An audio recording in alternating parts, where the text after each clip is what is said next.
Si l'on n'est pas sujet au vertige, la pêche peut être miraculeuse. Une abondance de poissons qui s'explique par l'absence totale de bateaux de pêche le long de cette côte. Les hauts fonds qui l'abordent la rendent inaccessible aux navires.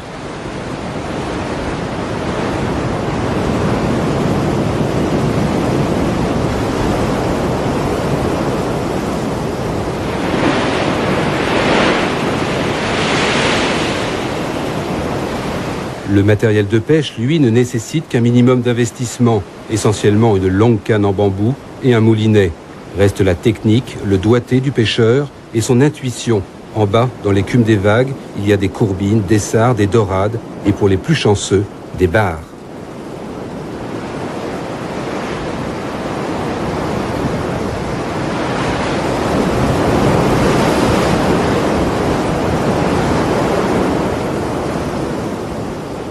Chaque jour, Chaoui arpente la côte à la recherche du coin de pêche le plus favorable. En fonction de la force du vent et des vagues, de la marée, des courants et de la couleur de l'eau, il choisit son endroit.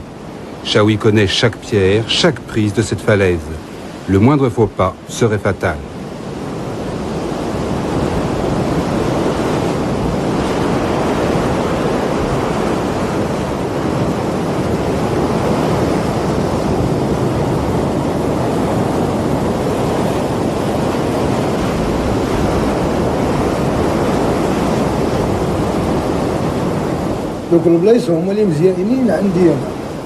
Je cherche toujours à pêcher dans des endroits difficiles d'accès,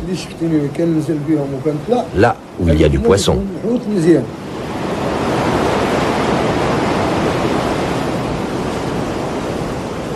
Et lorsqu'un poisson mord, le rodéo peut commencer.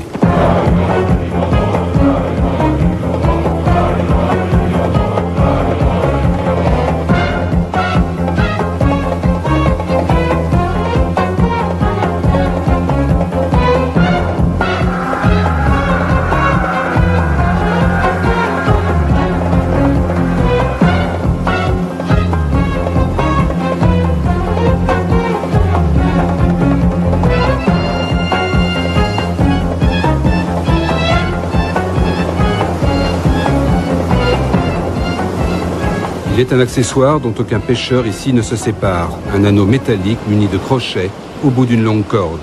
Indispensable pour sortir de l'eau la courbine, de loin le poisson le plus répandu.